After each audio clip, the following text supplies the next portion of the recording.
In the shadowed corridors of ancient Rome, where marble gleamed under flickering oil lamps, and power flowed like wine through the halls of emperors, not all lives were filled with glory and triumph. Tonight, we journey into a forgotten chapter of history, one whispered in the quiet spaces between grand narratives of conquest and empire.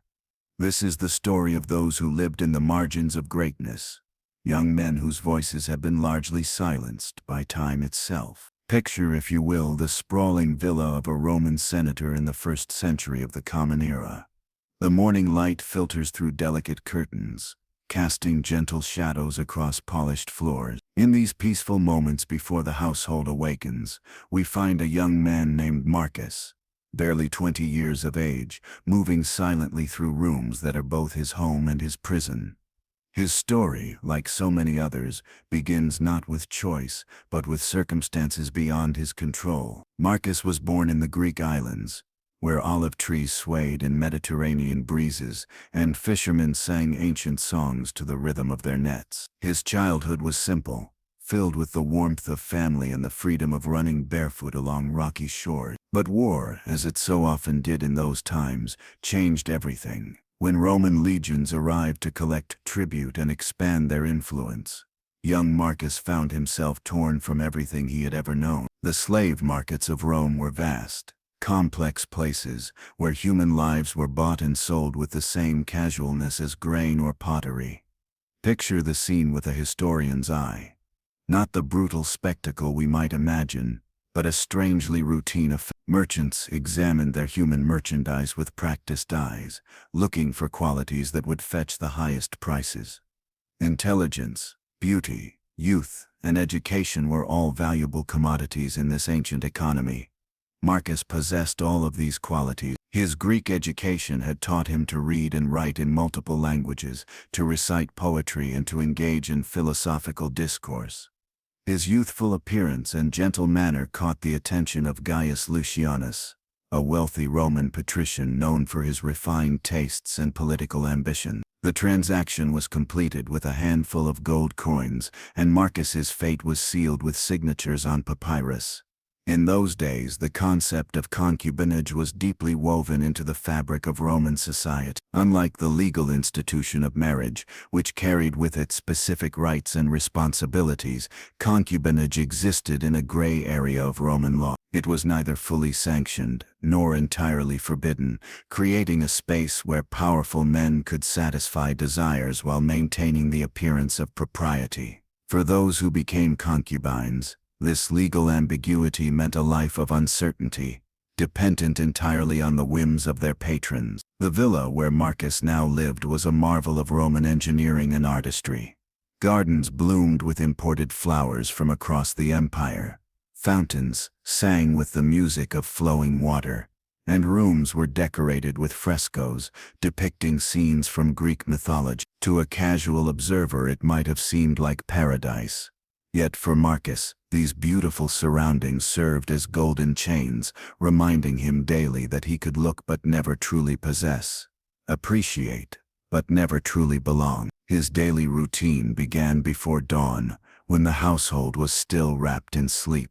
Marcus would rise and prepare himself carefully, bathing with scented oils and dressing in the fine clothes provided by his master. These morning rituals were not luxuries but necessities, part of the performance he was expected to maintain. Every aspect of his appearance was scrutinized, from the way he arranged his hair to the expression on his face when guests were present. Gaius Lucianus was not a cruel man by the standards of his time, but neither was he particularly kind. He viewed Marcus as a valuable possession, something to be maintained and displayed when appropriate. Like a prized piece of art or an exotic animal, Marcus's primary function was to enhance his master's reputation for sophistication and refined taste. This objectification was perhaps more painful than outright cruelty, for it denied Marcus even the dignity of being seen as human in his own right. The political world of Rome was a dangerous place, where alliances shifted like sand and yesterday's friend could become tomorrow's enemy. Gaius Lucianus navigated this treacherous landscape with careful calculation, hosting elaborate dinner parties where senators, merchants, and military commanders would gather to eat, drink, and to negotiate the future of the empire. Marcus was often present at these gatherings, serving wine and providing entertainment through recitation of poetry or philosophical discussion. During one such evening, as lamp flames flickered and cast dancing shadows on the walls, Marcus overheard a conversation that would change his understanding of his place in the world. Two senators were discussing the recent execution of a political rival, their voices low but their words clear. "The man's greatest mistake," said one, "was trusting his secrets to his concubine. When the authorities came calling, the boy sang like a nightingale to save his own skin." His companion laughed softly. "Loyalty is a luxury only free men can afford." These words struck Marcus like a physical blow, revealing the precarious nature of his existence.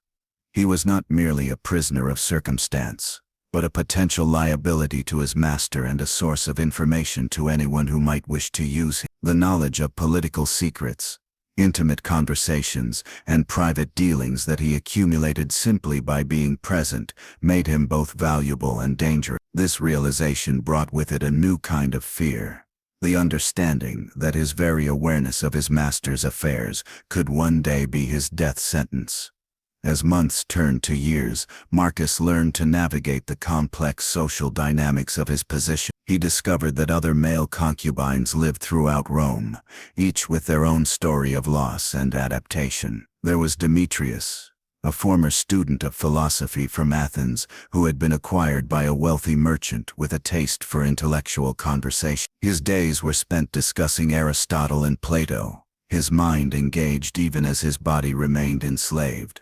Then there was Antonius, barely 18, whose beauty had caught the eye of a Roman general. His life was one of constant performance, always required to be charming, attractive, and available. The strain of maintaining this facade had begun to show in the shadows under his eyes and the tremor in his hands when he thought no one was watching. These young men met in secret, in the quiet hours between their duties, sharing stories and offering each other the only comfort they could provide: the knowledge that they were not alone in their suffering. The psychological toll of their situation was perhaps harder to bear than any physical hardship. Each day brought the challenge of maintaining dignity while living without freedom, of finding meaning in existence when their very humanity was denied. Marcus found solace in small acts of rebellion, memorizing poetry that spoke of freedom, teaching himself to write with his left hand so he could leave secret messages, dreaming of the day when he might once again feel sand between his toes on a Greek beach. Roman law regarding concubines was deliberately vague,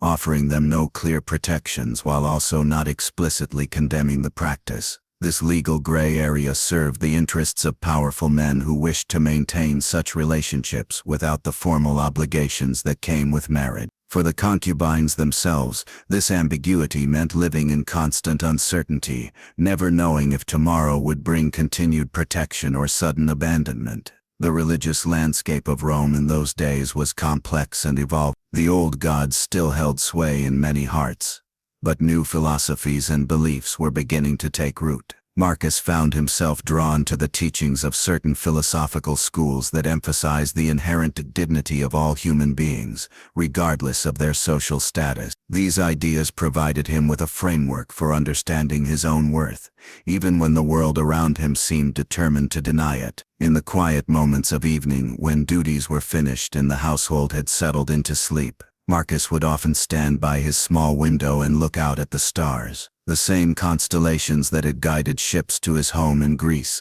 now looked down upon him in this foreign land. He would whisper prayers to gods both old and new, asking not for rescue, for he had learned that such hopes were dangerous to nurture, but for the strength to endure with grace. The social hierarchy of Rome was rigid and complex, with citizens, freedmen, and slaves occupying distinct levels of society. Male concubines occupied a strange position within this structure, elevated above ordinary slaves due to their intimacy with powerful men, yet still fundamentally powerless. This liminal status created its own form of isolation, as they belonged fully to neither the world of the enslaved nor that of the free. News from the wider empire would occasionally filter into the villa, carried by merchants, soldiers, or traveling dignitaries. Marcus would listen carefully to these reports, hungry for any information about the world beyond his gilded cage. He learned of rebellions in distant provinces, of new territories conquered,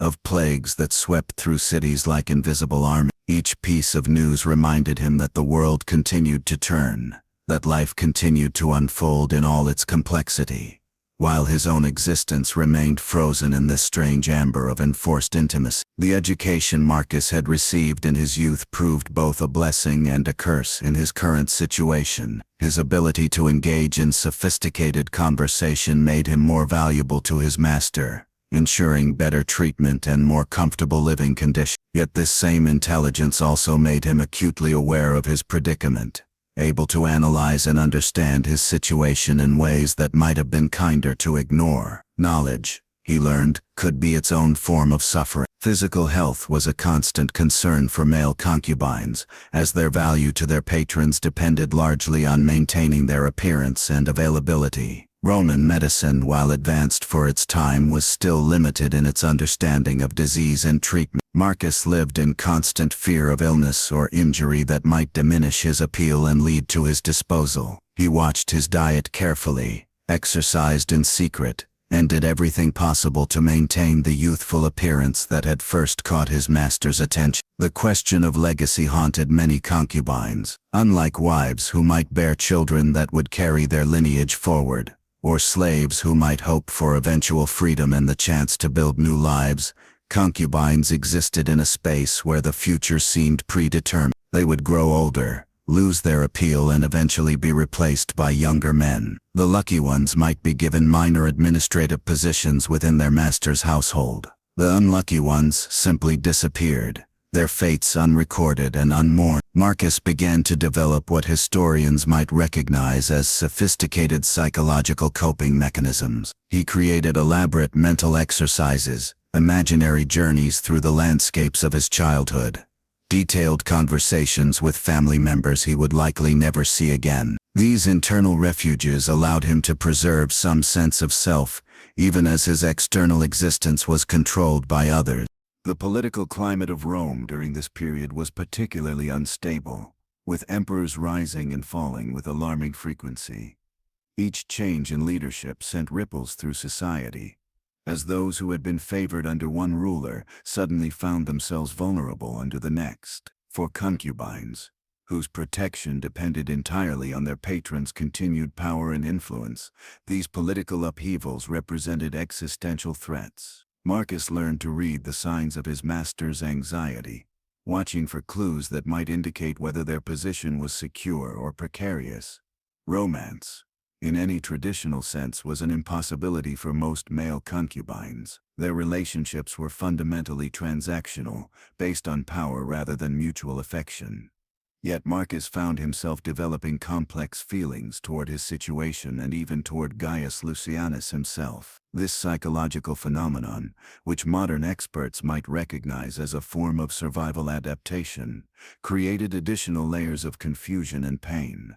How could he hate his captor while simultaneously depending on him for survival? How could he maintain his sense of self while accommodating the emotional demands of his role? The seasonal rhythms of Roman life provided some comfort and structure to Marcus's existence. Spring brought the renewal of gardens and the return of birds from their winter migrations. Summer filled the villa with the sounds of celebration and the warmth of long days. Autumn brought harvest festivals and the satisfaction of seeing the year's work come to fruition. Winter provided quiet months for reflection and rest. These natural cycles reminded Marcus that he remained connected to the larger patterns of life, even as his personal freedom remained constrained. Art and literature became essential refuges for Marcus's spirit. In the villa's library, he discovered scrolls containing the works of poets and philosophers from across the Greek world. These texts spoke to him across the centuries, offering wisdom and comfort from minds that had also grappled with questions of fate, freedom, and human dignity. He memorized entire passages, carrying them like secret treasures that could never be taken from him. The domestic life of a Roman villa was complex and highly structured, with numerous servants, slaves, and dependents each playing specific roles in the household's operation. Marcus observed these relationships carefully, learning to navigate the informal hierarchies and alliances that governed daily life. Some members of the household viewed him with suspicion, seeing him as a potential threat to their own position. Others offered quiet friendship, recognizing in him a fellow captive of circumstance. Dreams became both blessing and curse for Marcus. In sleep, he could return to Greece, could feel the sun on his face without permission, could speak freely without concern for consequences. Yet waking from these dreams was its own form of daily death, a constant reminder of all that had been lost. He learned to control his dreaming to some extent, cultivating pleasant memories while trying to suppress the more painful ones. The religious festivals of Rome provided occasional breaks in routine, times when the normal order of society was temporarily suspended or inverted. During Saturnalia, for example, slaves might briefly command their masters, and social hierarchies would be playfully reversed. For Marcus, these festivals offered rare glimpses of what life might feel like with genuine freedom, making them simultaneously joyful and heartbreaking experiences. Communication with other concubines was always risky, but essential for maintaining psychological health. Marcus developed subtle signals and coded language that allowed him to exchange information and emotional support with others in similar situations. These underground networks of communication provided vital intelligence about changing political situations, dangerous patrons to avoid, and opportunities for small acts of resistance or mutual aid. The aging process held particular terrors for male concubines. Unlike other slaves who might gain wisdom and respect with age, concubines faced the inevitability of becoming less desirable as they grew older. Marcus watched this process unfold in the lives of men who had been in similar situations longer than he had, seeing how they adapted to changing roles or simply disappeared from view altogether. This knowledge cast a shadow over even his better days, a constant reminder that time was not his friend. Medical knowledge in ancient Rome included some understanding of psychological distress, though it was often attributed to imbalances of bodily humors rather than emotional trauma. Marcus experienced what we might recognize today as symptoms of depression and anxiety, but had limited vocabulary for understanding or describing these internal experiences. He learned to manage these feelings through physical exercise, meditation techniques borrowed from various philosophical traditions, and the cultivation of inner mental spaces where he could retreat when external pressures became overwhelming. The economic realities of his situation were never far from Marcus's mind. He understood that he represented a significant financial investment for Gaius Lucianus, and that his treatment would always be influenced by his perceived value as property. This knowledge created complex feelings of guilt and resentment, guilt at the resources spent on his maintenance, and resentment at being valued primarily as an economic asset rather than as a human being. Weather and climate affected not only physical comfort but also psychological state. The warm Mediterranean climate of Rome could remind Marcus of his homeland, bringing both comfort and homesickness. Sudden storms might provide dramatic backdrops for emotional experiences, while clear, sunny days could offer hope and energy for enduring another day. He learned to read these natural signs as indicators of his own internal weather, using them as tools for emotional regulation. Music played an important role in Roman culture, and Marcus had been trained in his youth to play several instruments. His musical abilities became another form of currency in his current situation, providing entertainment for his master and guests, while also offering him a means of emotional expression. In the melodies he played, he could encode messages of sadness, longing, and hope that his audience might hear as mere entertainment, while he experienced as profound communication.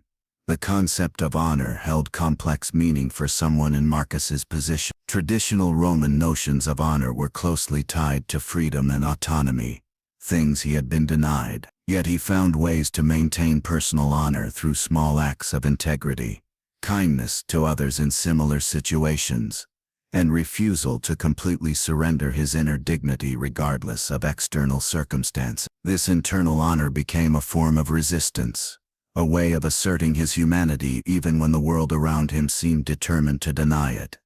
Sleep itself became a complicated experience. While it offered escape through dreams, it was also a time of vulnerability, when the psychological defenses he maintained during waking hours would sometimes crumble. Marcus learned techniques for encouraging peaceful sleep while also training himself to wake quickly and gracefully when summoned, a skill essential for survival in his precarious position. The foods he ate, the clothes he wore, even the scents he was required to use on his body, all of these were chosen by others according to their preferences rather than his own. This complete lack of control over the most basic aspects of personal existence created a particular form of psychological pressure, a constant reminder of his lack of autonomy. Marcus learned to find small ways to assert personal choice whenever possible, perhaps in the way he arranged objects in his room or the private thoughts he chose to think during required activities. Letters and messages occasionally arrived at the villa, bringing news from various parts of the empire.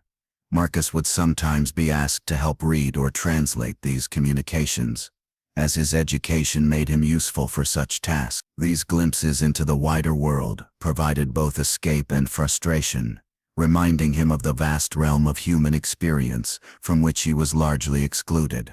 The concept of time took on different meanings in his constrained existence. Days were measured not by personal goals or achievements, but by the requirements of his role. Seasons marked not personal growth or change, but simply the passage of time in a life largely beyond his control. Yet Marcus learned to find meaning in small temporal rhythms, the daily movement of sunlight across his room, the weekly patterns of household activities, the annual cycles of festivals and celebrations. Physical space became deeply significant in ways it might never be for a free person. The boundaries of the villa were also the boundaries of his world, making every room, every corridor, every garden path intimately familiar. Marcus learned to read the emotional geography of these spaces, knowing where he was most likely to find solitude, which areas required particular caution, and how to move through the household in ways that minimized unwanted attention. The presence of other slaves and servants in the household created complex social dynamics. Some viewed Marcus with envy, seeing his privileged position and fine clothes, while not fully understanding the psychological costs of his situation. Others offered subtle support, recognizing the constraints he faced even within his apparent privilege. These relationships required careful navigation, as alliances could shift and information shared unwisely could have serious consequences. Education and intellectual development continued even within the constraints of his situation. Marcus maintained his Greek and Latin, learned elements of other languages from visitors to the villa, and continued to study philosophy and literature whenever possible. This ongoing learning served multiple purposes. It maintained his value to his master, provided mental stimulation essential for psychological health, and preserved his sense of personal growth and development even when external circumstances remained static. The question of resistance took many forms in Marcus's daily life. Open defiance was impossible and potentially fatal, but subtle forms of resistance were possible and psychologically necessary. These might include maintaining private thoughts and beliefs contrary to those expected of him, offering small acts of kindness to others without permission, or simply preserving aspects of his original identity that had not been completely erased by his circumstances. Memory became both refuge and burden. Recollections of his former life provided comfort and hope, but they also highlighted the extent of his losses. Marcus learned to cultivate certain memories while suppressing others, developing what amounted to a personal practice of selective remembering designed to maintain psychological stability while preserving essential aspects of his identity. The rituals and ceremonies of Roman religious life provided structure and meaning, though often in complex ways. Participation in household religious observances was required, but Marcus also maintained private spiritual practices connected to his Greek heritage. This dual religious life required careful balance, as open display of foreign religious practices could be seen as subversive or disloyal, Clothing and personal appearance were never matters of personal choice, but always expressions of his master's preferences and social position. The fine fabrics and careful grooming that marked Marcus's privileged position among the household also served as constant reminders of his lack of autonomy. He learned to take what satisfaction he could from the sensual pleasures of silk and fine oils, while not allowing these comforts to obscure the fundamental constraints of his situation.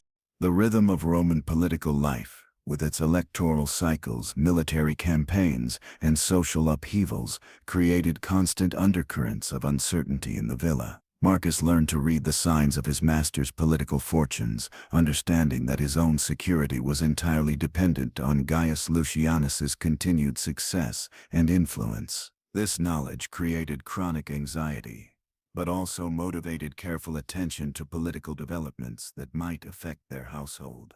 Privacy was a luxury almost entirely denied to someone in Marcus's position. His personal space, his correspondence, even his thoughts were subject to scrutiny and interference. The development of internal privacy, mental spaces that could remain his own regardless of external surveillance, became essential for maintaining psychological integrity. He learned to think in ways that left no external traces, to remember without revealing, and to hope without displaying vulnerability.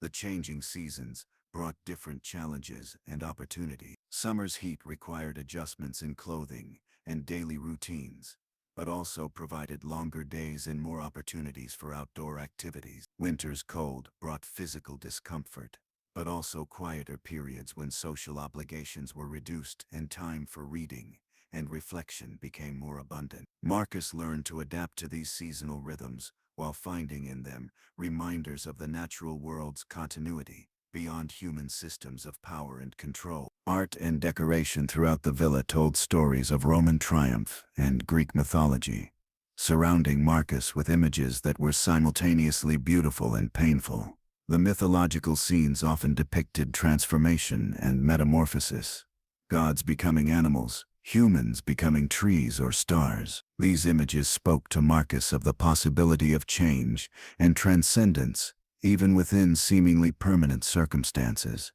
offering both hope and artistic beauty to sustain his spirit. The question of legacy haunted many of Marcus's quiet moments.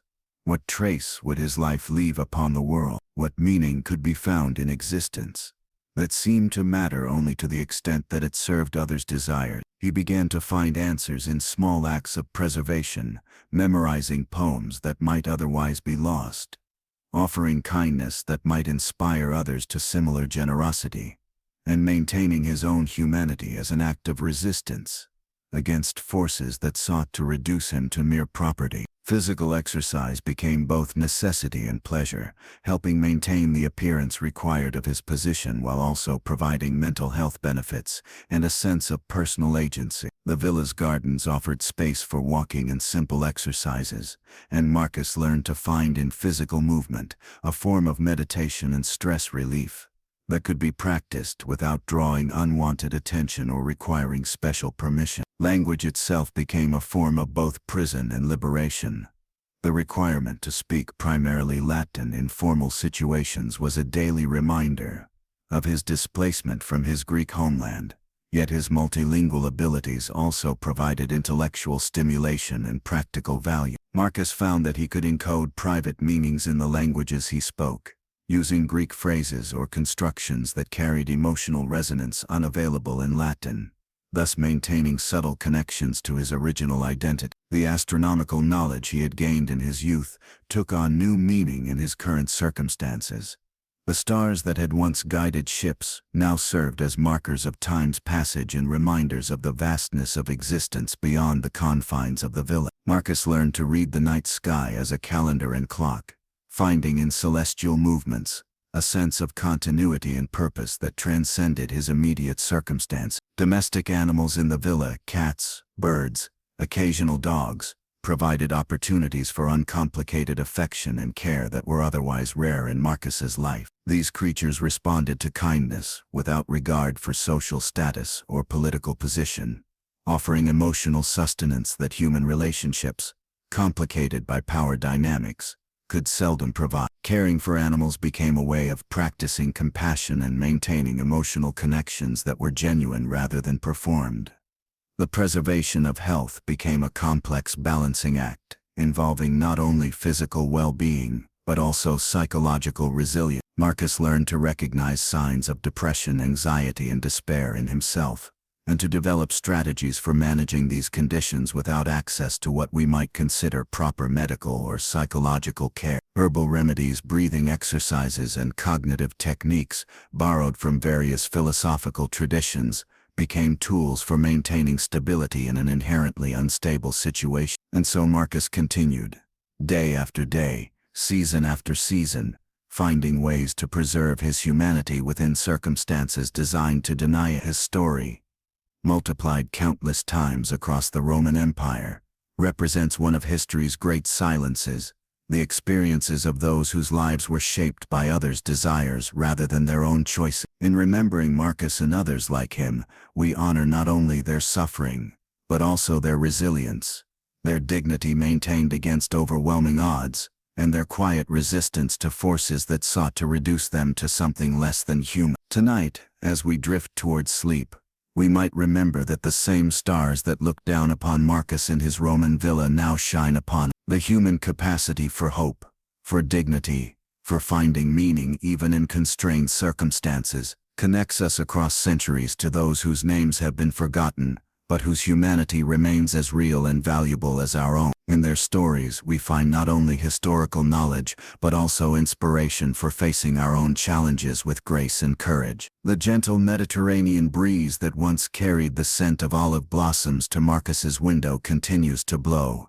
carrying now our own hopes and dreams toward unknown futures. Time passes, empires rise and fall, but the essential human spirit, the capacity for love, for resilience, for finding beauty even in sorrow. In honoring the memory of those like Marcus, we affirm our own commitment to human dignity, and our determination that such stories, though belonging to the past, can teach us wisdom for the present and hope for the future. As years passed in the villa, Marcus witnessed the arrival of new faces and the departure of old ones.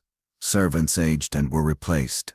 Political visitors came and went with the changing tides of Roman politics, and even his master Gaius Lucianus began to show signs of advancing years. The man who had once seemed so powerful and unchangeable, now moved more slowly through the corridors, his hair thinning and his voice occasionally betraying fatigue. These changes served as reminders to Marcus that nothing in life, not even the most oppressive circumstances, remained static forever. The villa's library became Marcus's sanctuary during these later years. Here, among scrolls containing the wisdom of ages, he found companions in the form of long-dead philosophers and poets, who had also grappled with questions of fate and freedom. Seneca's letters spoke to him of finding peace within constraint. Epictetus, himself once a slave, offered practical wisdom about focusing on what could be controlled rather than lamenting what could not. These ancient voices provided comfort across the centuries, proving that the human struggle for meaning transcended time and circumstance. In quiet moments, Marcus began to compose his own verses, mental poems that he would never commit to papyrus, but which lived fully formed in his memory. These internal compositions became his secret rebellion, his private affirmation that creativity and beauty could flourish even in the most restrictive environment. "The caged bird still remembers flight," began one such poem. "Though bars may bind the body tight, the soul soars free in dreams at night." These words, spoken to no one but himself, carried more power than any public declaration of defiance. The social dynamics of the household continued to evolve as Marcus grew older. Younger slaves looked to him with a mixture of respect and caution, recognizing his privileged position while also sensing the constraints that came with it. He found himself becoming an unofficial advisor to newcomers, offering subtle guidance on how to navigate the complex emotional and political terrain of their shared captivity. Watch the master's left hand when he speaks of important matters, he would whisper to a trembling new arrival. He always gestures differently when he's truly concerned, versus when he's merely performing concern for others. The question of romantic love remained complicated and painful throughout Marcus's years in the villa. While he had developed complex feelings related to his situation, true romantic connection seemed impossible within the power dynamics that governed his life. Occasionally he would observe the genuine affection between married servants in the household, their ability to choose each other and build something together despite their enslaved status. These glimpses of authentic love both inspired and tormented him, showing what might be possible in different circumstances while highlighting what remained beyond his reach. Dreams continued to provide both refuge and challenge as the years progressed. Sometimes Marcus dreamed of escape, vivid fantasies of walking freely through Greek olive groves or sailing across wine-dark seas toward unknown horizons. Other dreams were more subtle, featuring conversations with family members he had not seen in decades, their faces now dimmed by time but their voices still clear in his sleeping mind. Occasionally nightmares would visit him, dark visions of discovery, punishment, or abandonment that would wake him in cold sweats, reminding him of the constant precariousness of his position. The changing political landscape of Rome created periodic waves of anxiety throughout the household. When news arrived of the assassination of yet another emperor, or when reports came of military defeats in distant provinces, Marcus could see the tension in his master's shoulders, hear it in the hushed conversations between visitors late into the night. These moments reminded him that his own security was ultimately dependent on forces far beyond the villa's walls, political currents that could shift without warning and carry away everything he had learned to accept as stable. As Marcus entered what might be considered middle age by Roman standards, he began to notice changes in how others perceived him. The youthful beauty that had first caught Gaius Lysianus's attention was gradually giving way to a more mature appearance, marked by lines around his eyes and threads of silver in his dark hair. This transformation brought new anxieties about his future security, but also a strange form of liberation. The intense scrutiny of his physical appearance began to relax slightly, allowing him small freedoms he had not previously enjoyed. The villa's gardens provided ongoing comfort and connection to the natural world that had been so important in his Greek childhood. Marcus learned to read the subtle signs of seasonal change in the behavior of birds, the angle of sunlight through leaves, and the scents carried on evening breezes. These natural rhythms offered a sense of continuity and purpose that transcended human politics and power struggles. In tending to the plants when permitted, he found a form of nurturing that satisfied deep psychological needs, creating beauty and supporting life even within his constrained circumstances. Religious and philosophical contemplation took on deeper meaning. As Marcus aged, the various mystery religions that circulated through Rome offered alternative ways of understanding existence and suffering. While he could not openly practice most of these beliefs, he found in their teachings additional resources for making meaning from his experiences. The idea that physical existence was merely one aspect of a larger spiritual reality provided comfort during the most difficult periods, suggesting that his current circumstances, however painful, were not the final word on his existence. The household's economic situation fluctuated with changes in Gaius Lucianus's political fortunes and business ventures. During prosperous periods, life in the villa was comfortable, with abundant food, fine clothing, and frequent entertainment. During leaner times, everyone felt the constraints, from servants to slaves, to Marcus himself. These economic rhythms taught him valuable lessons about the impermanence of material conditions and the importance of finding security in internal, rather than external resources. Music remained one of Marcus's most reliable sources of both practical value and personal satisfaction. His skill with various instruments meant that he was frequently called upon to provide entertainment for guests, but it also gave him opportunities for genuine artistic expression. In the melodies he played and the songs he sang, Marcus could communicate emotions that would have been dangerous to express directly. A particularly mournful tune might convey his homesickness to those who understood such coded messages, while appearing to guests as merely skillful musical performance. The concept of time took on different qualities as Marcus's captivity extended from months to years to decades. The acute pain of his early separation from Greece had evolved into a more chronic form of loss, always present but no longer overwhelming his daily existence. He learned to measure time, not only by external events but by internal developments. Books read, skills mastered, insights gained, relationships deepened. This internal calendar became his own, a way of marking growth and change that belonged to him regardless of his external circumstance. Physical health required constant attention as the years progressed.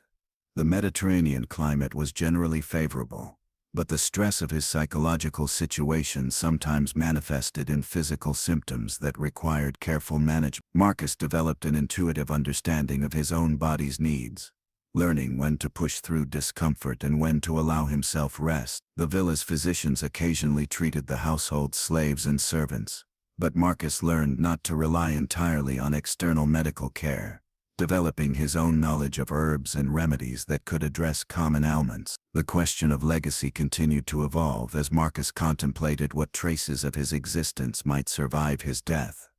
He began to focus not on grand gestures or permanent monuments but on small acts of kindness and wisdom that might influence others in positive ways. A word of encouragement to a fellow slave, a moment of beauty created through music or poetry, a gentle correction that helped someone avoid punishment.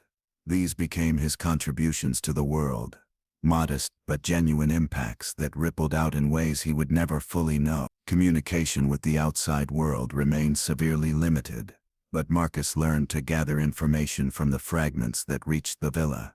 Travelers' stories, merchants' gossip, and officials' reports provided pieces of a larger puzzle about conditions throughout the empire. From these scraps of information he constructed mental maps of a world he might never see again, keeping alive his connection to the broader human community beyond the villa's wall. The domestic animals of the household continued to provide opportunities for uncomplicated affection throughout Marcus's years there. Cats who remembered his kindness would seek him out for attention, birds would respond to his whispered songs, and even the occasional visiting horse would calm under his gentle touch. These interactions offered proof that his capacity for love and care remained intact despite everything he had endured, providing both comfort and evidence of his continuing humanity. Sleep patterns changed as Marcus aged, bringing different challenges and opportunities. Where once he had slept the deep sleep of youth, he now experienced more fragmented rest, with periods of wakefulness in the night that could be used for quiet reflection or gentle movement. These nocturnal hours became precious private time, when the household was still and he could think freely without concern for being observed or interrupted. The preservation of memory became increasingly important as the years accumulated. Marcus developed elaborate mental techniques for storing and organizing his experiences, both to maintain connection with his past and to pass on what wisdom he had gained to others who might find themselves in similar situations. He became a living library of survival strategies, psychological techniques, and philosophical insights that could help others endure and maintain their humanity under extreme circumstances. Food took on symbolic as well as nutritional significance in Marcus's daily life. Meals prepared with ingredients from his homeland could transport him mentally across time and distance, while new flavors introduced him to the vast cultural diversity of the Roman Empire. The act of eating became an opportunity for mindfulness, a chance to fully experience simple pleasures that remained available even within his constrained existence. He learned to find satisfaction in the basic human needs that no amount of political power could entirely control. The changing seasons continued to mark time's passage, but Marcus learned to find in each season's return not just the repetition of cycles but evidence of life's persistent renewal. Spring's fresh growth demonstrated that vitality could emerge from apparent death. Summer's abundance showed the rewards of patient cultivation. Autumn's harvest proved that effort could bear fruit even in difficult circumstances.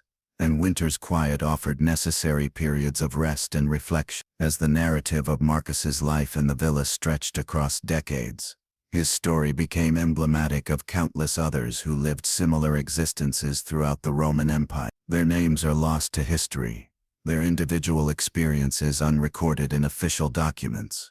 But their collective impact on the culture and society of their time was profound. Through their labor, their artistic contributions, their quiet endurance, and their small acts of resistance, they helped shape the very civilization that held them captive. The villa itself began to show signs of aging as the years passed, its marble surfaces worn by countless footsteps, its gardens requiring constant renewal, its structures needing periodic repair. Marcus found in the building's gradual deterioration a reminder that even the most imposing human constructions were subject to time's passage. This knowledge provided both sobering perspective on the temporary nature of all earthly power, and comfort in the understanding that his current circumstances, however difficult, were not eternal. Philosophical discussions with visitors to the villa provided Marcus with ongoing intellectual stimulation and insight into the broader currents of thought circulating through Roman society. While he was expected to remain largely silent during these conversations, his education and intelligence were sometimes called upon to provide clarification or translation of difficult passages. These moments of intellectual engagement reminded him of his own capacity for learning and growth, proving that his mind remained sharp and capable despite his constrained circumstance. The question of forgiveness, both receiving it and granting it, became increasingly important as Marcus contemplated his relationships with those around him. Could he forgive Gaius Lucianus for purchasing him, for maintaining him in captivity, for treating him as property rather than as a person? Could he forgive the Roman system that made such arrangements possible? Could he forgive himself for the compromises he had made in order to survive? These questions had no easy answers, but wrestling with them became an important part of his ongoing psychological and spiritual development. The artistic traditions of both Greece and Rome provided ongoing sources of inspiration and connection to cultural heritage that transcended political boundaries. In the villa's decorations, in the books in its library, in the music performed at its gatherings, Marcus could trace the development of human creativity across centuries and civilization. This broader perspective helped him see his own suffering as part of a larger human story, one that included not only pain and oppression, but also beauty, wisdom, and the irrepressible human drive to create meaning from experience. Weather patterns became increasingly significant as Marcus spent more time observing the subtle variations in climate and their effects on mood, health, and daily activity. He learned to predict storms not only from visible signs in the sky but from changes in his own body and emotions,